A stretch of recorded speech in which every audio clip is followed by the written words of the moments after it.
선한 주의 백성, 그러니까 선한 믿음의 종들에 대한 행동들을 여러 가지로 이야기하고 있습니다.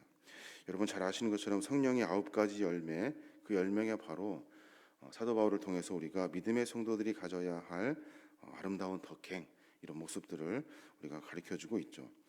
사랑, 희락, 화평, 오래 참음, 자비, 양성, 충성, 온유, 절제. 그리고 주의 백성들이 마땅히 버리고 삼가해야 될 덕목들도 사도 바울 우리에게 가르쳐주고 있어요. 그것이 뭡니까?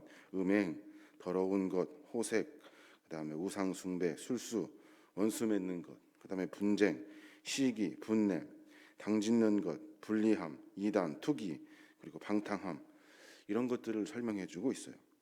오늘 우리가 읽었던 이 잠언의 말씀은 믿음의 사람들이 가져야 될 일들, 그리고 또 우리가 버려야 될 일들에 대한 분명한 것들을 우리에게 말해주고 있는 겁니다. 사도 바울이 우리에게 언급했던 것처럼 신앙인들에게는 분명한 미덕이 있고 신앙인들에게는 버려야 될 악덕이 있다는 거예요. 오늘 지혜자가 고면하는 신앙인의 아름다운 덕목이 무엇인지를 우리가 하나씩 살펴보고 있는 겁니다. 그 첫 번째가 뭐냐면 신앙인들은 자기 자랑을 삼가하래요. 우리 어제 함께 본문의 말씀을 읽었습니다. 자기 자랑을 버리래요. 자기 자랑 버리기가 사실 굉장히 어렵습니다. 왜냐하면 사람은 늘 자기를 이렇게 드러내고 싶어하는 마음들이 있거든요. 신앙인이라면 자기 자신을 버려야 된대요. 왜 버려야 되냐면 1절에 그렇게 말해요. 너는 내일 일을 자랑하지 말라. 하루 동안에 무슨 일이 일어날지 내가 알 수 없습니다. 왜 우리가 스스로 자랑하지 말아야 되냐면 우리는 앞에 있을 일들을 알 수가 없다는 거예요. 우리가 어떻게 해서 뭘 이가 되는 것이 아니라 하나님이 우리의 삶 가운데 개입하셔서 하는 일들이기 때문에 우리가 뭘 해서 뭘 잘해서 우리가 뭘 잘나서 우리 인생을 만들어갈 수 없다는 거예요. 당장 앞에 있는 일을 우리가 예측할 수 없을 뿐더러 그것은 우리가 아무리 준비한다 해서 되는 일이 아니라는 거예요. 그러니까 하나님께서 우리의 삶을 주관하시기 때문에 우리의 자랑은 덮어두어라 라고 지금 이야기하고 있는 거예요. 또 뭐라고 이야기합니까? 친구의 우정에 그 우정 어린 그 친구의 충고를 귀를 기울이래요. 9절의 말씀 보면 또 그렇게 말해요. 기름과 향이 사람의 마음을 즐겁게 하나니 친구의 충성된 권고가 이와 같이 아름다우니라 라고 말해요. 친구의 충성된 권고. 사실 친구 하면은 마음이 통하는 사람 아닙니까? 마음이 서로 이렇게 나눌 수 있는 사람. 그런데 지혜자는 신실한 친구의 충성된 권고를 들으라는 거예요. 친구를 사귈 때 우리가 마음을 내어놓고 서로 사귀잖아요. 그런데 사람들은 사회생활 하다 보면 바깥에서 같이 일하다 보면 마음이 아니라 우리가 어떻게 어쩔 수 없이 하는 일들이 참 많은 것 같아요. 그런데 친구는 그런 상황에서도 옳은 충고를 할 수 있는 신실한 친구의 말을 들어야 한대요. 뭔가 잘못되어 가고 있을 때 내 옆에서 조언해 줄 수 있는 귀한 친구의 소리를 들어야 되고, 그리고 삶 가운데 여러 일들이 있지만 그 가운데서도 우리가 세상의 어떤 이치와 일리로 돌아가는 상황에서 우리는 거기에서 그냥 굴복하면서 인정하고 넘어가는 그런 습성 속에서 진실하게 마음을 나눌 수 있는 친구의 이야기를 들어야 한다는 거예요. 자기가 서로 잘나가지고 그리고 또 여러 가지 이득을 위해서 여러 가지 일들을 합니다.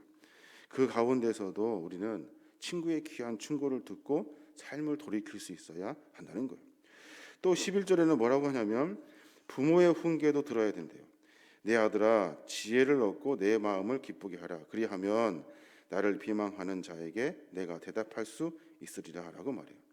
지혜를 얻고 내 마음을 기쁘게 하래. 그리고 삶 가운데 하나님의 거룩한 말씀 안에 살고 있는 부모님의 거룩한 충고를 듣고 삶을 고쳐야 한다는 거예요.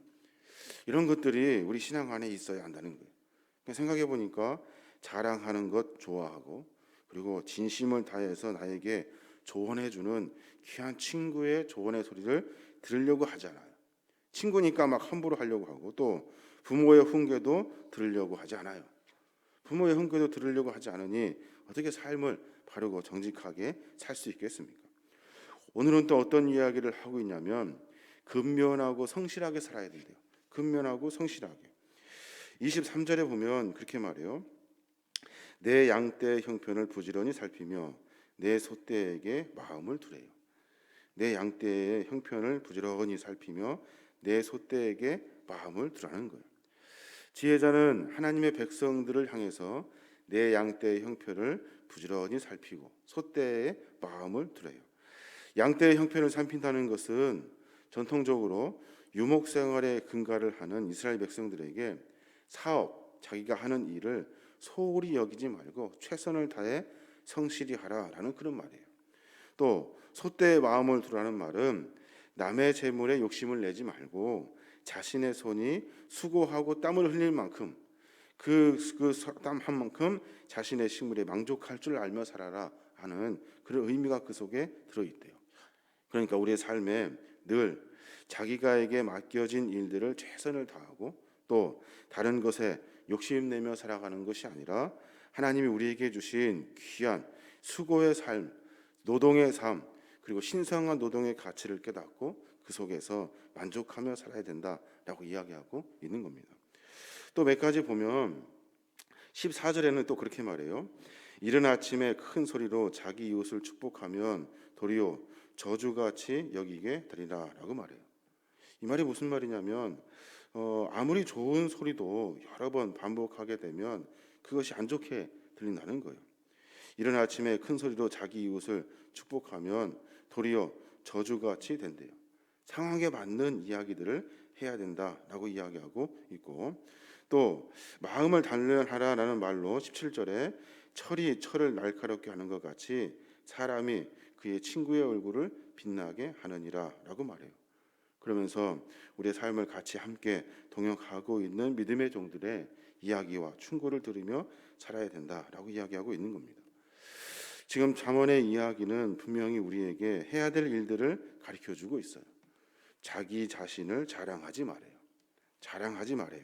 또 나와 함께 있던 친구의 조언에 귀를 기울여야 되고 또 부모님의 그 말씀에 선한 가르침에 귀한 교훈에 순종하며 살아야 되고 그리고 마지막에 근면하고 성실하게 자신의 사업을 일구어가며 살아야 하는 그런 충성된 삶을 살아야 한대요. 그리고 아무리 좋은 것도 상황에 맞게 충고를 하며 이야기를 하고 나눠야지 그냥 자기가 뭘 잘났다든지 아무 때나 이야기하는 것이 아니라는 거예요. 철이 철을 날카롭게 하는 것 같이 사람이 사람의 친구를 그 얼굴에 빛나게 한다는 거예요. 삶의 모습을 조금 점검해 봤으면 좋겠어요. 우리는 여러 가지로 부족합니다. 여러 가지로 부족해요.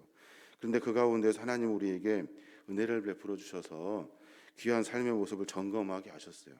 신앙인은 마지막 죽을 때까지 삶을 점검하는 것이 중요해요. 내 자신, 내가 잘났다고 이야기하며 완벽하다고 말하는 것이 아니라 마지막 하나님이 부르시는 날까지 우리가 말씀을 통해서 삶을 계속해서 점검해 가는 거예요.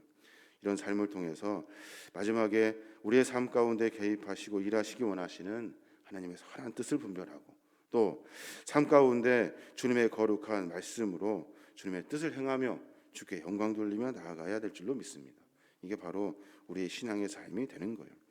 여러 가지 말씀을 드렸습니다마는 자기 자신을 되돌아보고 우리에게 하는 귀한 부모와 친구의 삶의 모습 가운데 허락해 주시는 귀한 충고의 말씀들을 잘 듣고 깨닫고 그리고 상황에 맞추어서 내가 하나님 보시기에 합당한 믿음의 삶을 살아내야 될 줄로 믿습니다. 저와 여러분이 그런 삶을 살아내므로 주의 귀한 칭찬을 받고 나아가시는 믿음의 종들 되시길 바랍니다.